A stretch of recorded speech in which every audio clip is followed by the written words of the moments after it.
बेजुबान जानवरों के प्रति दया की भावना हमारे अंदर होना चाहिए।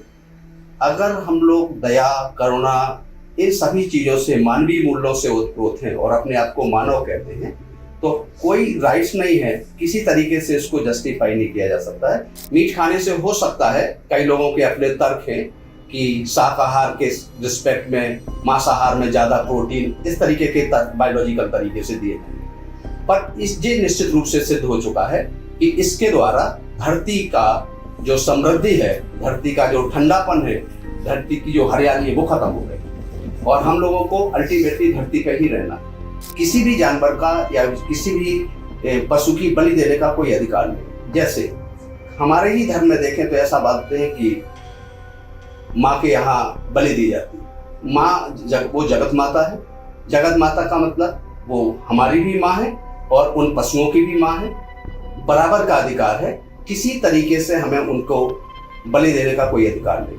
आप एक जानवर को, एक पशु को, जिसकी आंखें हैं, जिसके अंदर प्राण है, जीवन शैली है, जीवन के मूल्य हैं, जिंदगी की स्थितियां हैं, उनको उछलते हुए देख रहे हैं, उनको कूदते हुए देख रहे हैं, उनको उड़ते हुए देख रहे हैं, और उनके साथ फिर आप कैसे खाने के बारे में सोच सकते हैं? डॉक्टर वी शरण आज प्रोफेसर HK आजारिया सर से एनिमल राइट्स के बारे में कुछ बात करने के लिए यहाँ आया हूँ। आजारिया सर 94 से 97 तक कॉलेज प्रोफेसर रहे और 96 में इन्हें नरसिंह राव जी से बेस्ट प्रोफेसर का अवार्ड भी मिला। बंसल कोटा, फिट्जी, चैतन्या, इसके अलावा नारायणा के बाद आने के इन सभी जगहों पर HOD या डीन या डायरेक्टर, इस तरह के पोस्ट पर इन्होंने लंबे समय तक काम किया। इसके अलावा इन्होंने 5-6 बार ऑल इंडिया रैंक IIT में 1 दिया। यूं कहिए कि इनके पढ़ाए बच्चों ने दिया और उनके प्रति इनका ब्लेसिंग रहा और उन्होंने उनको गाइड किया। अनडाउटेडली ये तो बात सही है कि बच्चे खुद मेहनत करते हैं और टीचर गाइड करता है। इनकी बुक टुगेदर विथ IITG बहुत ही काम की किताब है, जो कि IITG के बच्चे फिजिक्स में उसका यूज करते हैं। तो सर, मैं आपसे एक क्वेश्चन पूछना चाहूँगा। सबसे पहले मैं ये जानना चाहूँगा कि ऊपर वाले ने सबको बनाया, मनुष्य को भी बनाया, पशुओं को भी बनाया, सबको बराबर बनाया, तो फिर यहाँ हम डिफरेंशिएट क्यों करते हैं? क्यों उनके प्रति हमारा वही भाव नहीं रहता जो हम अपनों के बीच रखते हैं? वो बेजुबान है इसलिए वो कुछ नहीं कर सकती। तो क्या आप इसके बारे में कुछ प्रकाश डालना चाहेंगे? एक्चुअली हमेशा ये माना गया है कि प्रकृति की या मानव सर्वश्रेष्ठ कृति है, लेकिन बेजुबान जानवरों के प्रति दया की भावना हमारे अंदर होना चाहिए। अगर हम लोग दया, करुणा, इन सभी चीज़ों से, मानवीय मूल्यों से ओतप्रोत हैं और अपने आप को मानव कहते हैं, तो कोई राइट्स नहीं है, किसी तरीके से इसको जस्टिफाई नहीं किया जा सकता है कि उनके साथ उनका एक्सप्लॉयटेशन किया जाए, उनके साथ मिसबिहेवियर किया जाए, उन्हें हार्मफुल कंडीशन में रखा जाए। बल्कि उनके प्रति हमारी संवेदनाएं और भी ज़्यादा होना चाहिए और मानवीय मूल्यों के आधार पर उनके साथ हमेशा सृजनात्मक और सकारात्मक विधेयक चिंतन से भरा हुआ मन होना चाहिए। बड़ी अच्छी बात कही आपने। एक प्रश्न और मैं आपसे करना चाहूँगा। कहीं भी, एनीवेयर, धर्म चाहे कोई भी हो, क्या पशुओं की बलि होनी चाहिए? क्या ये सही है? सभी धर्मों में एक बात कहा गया है कि ऊपर वाला करुणा निधि है, दया निधि है, मोस्ट कंपनसेट है, रहमाने रहीम है। तो फिर क्यों ऐसा होता है? सभी धर्मों को आगे आके इसे रोकने के प्रति कुछ करना नहीं चाहिए? सभी धर्मों का नैतिक दायित्व भी है और हम लोगों का भी दायित्व है कि इस दिशा में पहल भी करना चाहिए और उसे अंजाम तक पहुंचाने की कोशिश करना चाहिए। किसी को भी किसी भी जानवर का या किसी भी पशु की बलि देने का कोई अधिकार नहीं। जैसे हमारे ही धर्म में देखें तो ऐसा मानते हैं कि माँ के यहाँ बलि दी जाती है। माँ वो जगत माता है। जगत माता का मतलब वो हमारी भी माँ है और उन पशुओं की भी माँ है। बराबर का अधिकार है। किसी तरीके से हमें उनको बलि देने का कोई अधिकार नहीं। हर धर्म को इस दिशा में आगे बढ़ना चाहिए, क्योंकि इसके द्वारा न केवल प्रकृति का नुकसान होता है, पूरी बायोडाइवर्सिटी बिगड़ती है और बहुत कुछ कंजर्वेशन ऑफ वाटर पे भी लॉस होता है।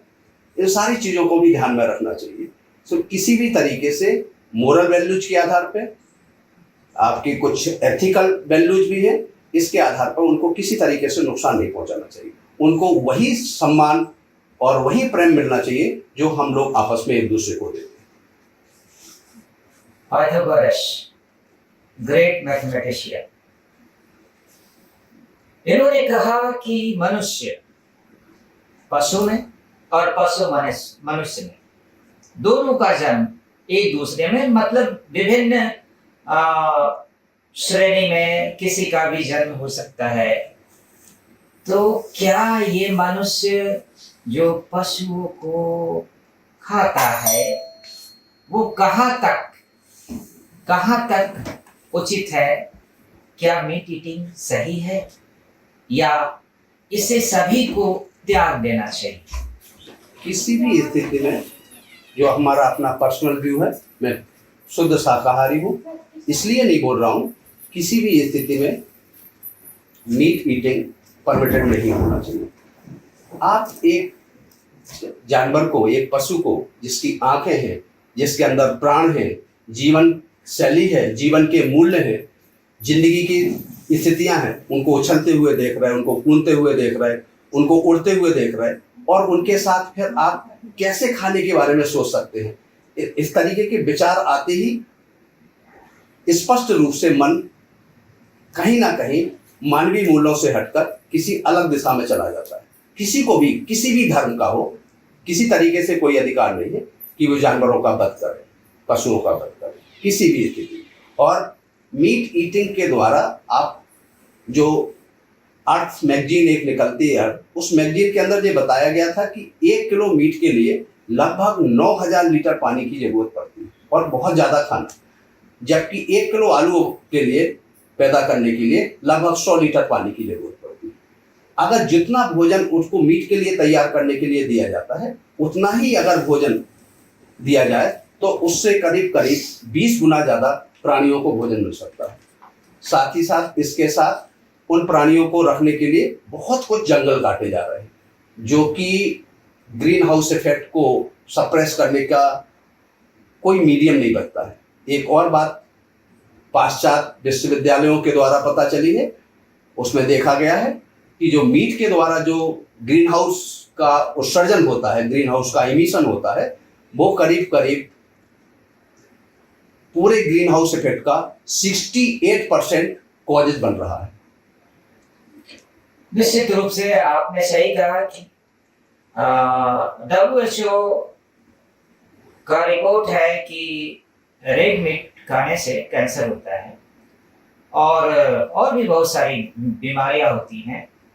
तो मैं समझता हूँ आपने जो कहा, और दूसरे कंटेस्ट में भी आपने कहा कि मीट ईटिंग क्यों नहीं करना चाहिए, तो जिस तरह से सिगरेट पर लिखा रहता है कि सिगरेट पीना स्वास्थ्य के लिए हानिकारक है, तो क्या गवर्नमेंट को नहीं चाहिए कि वो मीट शॉप पर ये लिखवाए या मेडिकल हॉल पर ये लिखवाए कि मीट खाने से कैंसर होता है? उसके बाद लोगों की मर्जी, वो खाएं न खाएं, ये क्या नहीं होना चाहिए? मेरे हिसाब से तो इस चीज पर पूरे तरीके से प्रतिबंध लगना चाहिए, पूरे तरीके से।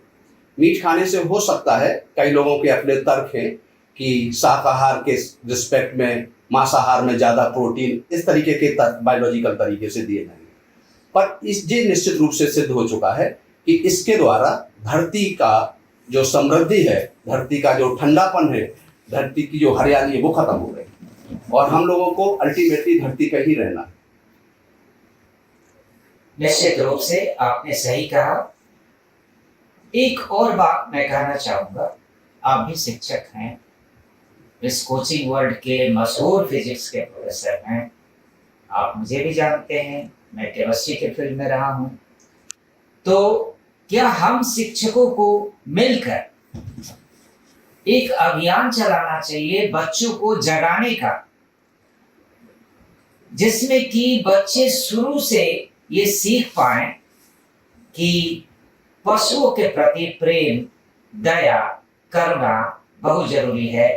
ये जो टफार, teacher association for animal rights का जो ग्रुप हम लोगों ने बनाया है, क्या यह ग्रुप पूरे बच्चों को जगाकर, जागरूक करके इस डायरेक्शन में ले जाए जिसमें कि हम पशुओं के प्रति सद्भावना, करुणा, दया वगैरह के बारे में सोच सके और साथ ही साथ कर सके?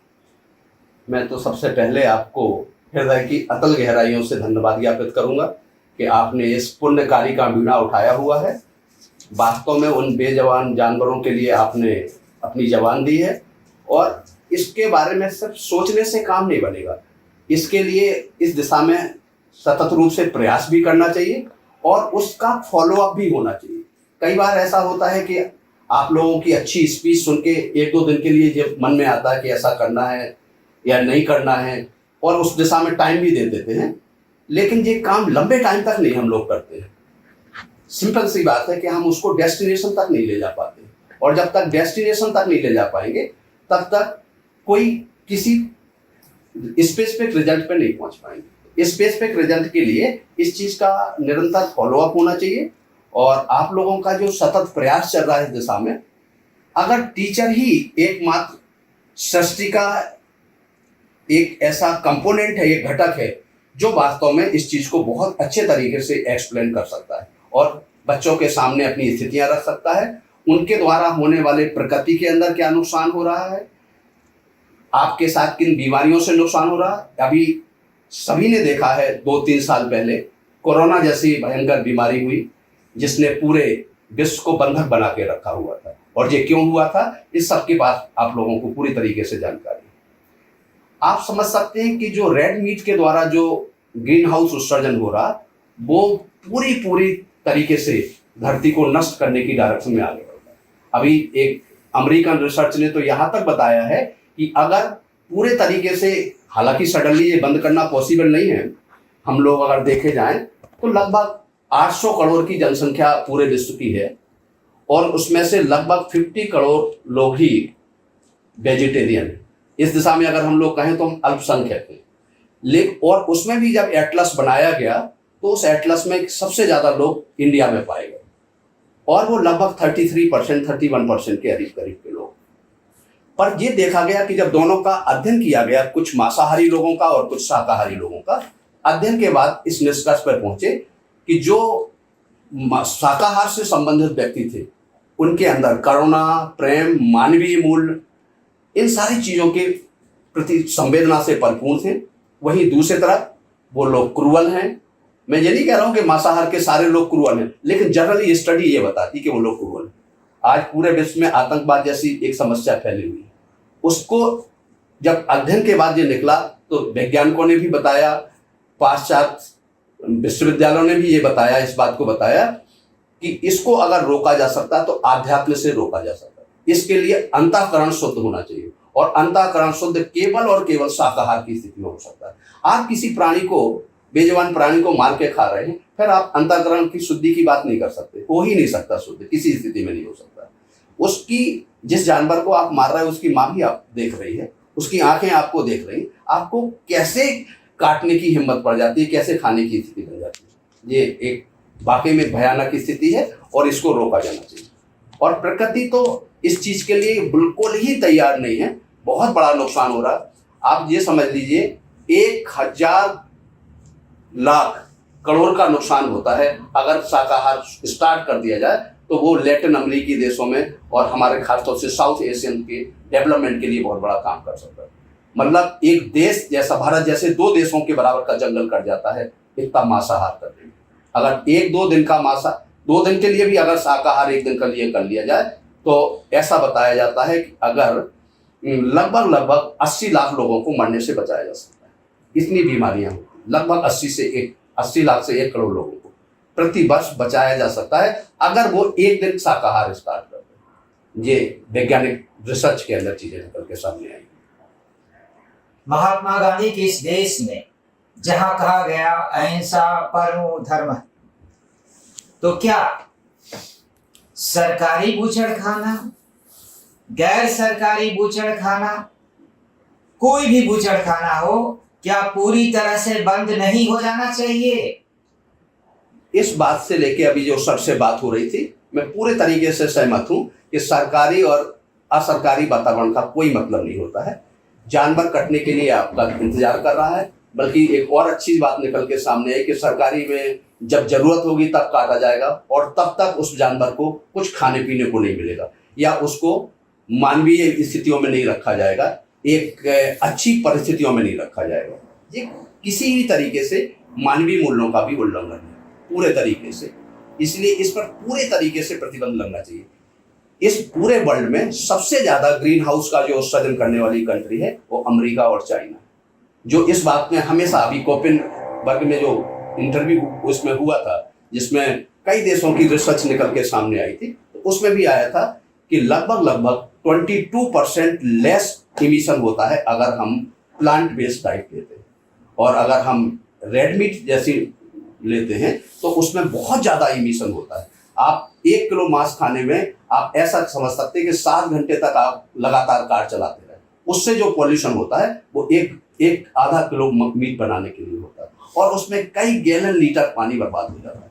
और वो पानी आने वाले टाइम पे पानी के लिए भी युद्ध होगा, पानी की भी बहुत बड़ी समस्या आने वाली है और शुद्ध पानी उसमें बर्बाद होता है। निश्चित रूप से मुझे लियो टॉलस्टॉय की वो बात याद आ जाती है कि जब तक कत्ल खाने रहेंगे युद्ध का मैदान बना रहेगा। पूरे तरीके से सहमत है सर आपकी इस बात से, युद्ध का मैदान बना रहेगा। आप देखें जहां पे जिस देश में पूरे तरीके से मांसाहार पर बेस्ड देश है, उनमें कभी लड़ाइयां बंद ही नहीं होती, क्योंकि उनके अंतःकरण में भी सिर्फ युद्ध, और चूंकि वो इस चीज को गलत ही नहीं मानते, वो उनके कहना चाहिए आत्मा, इसलिए उन्होंने स्वीकारिता बना ली इस चीज को कि मार के खाना कोई बड़ी बात नहीं।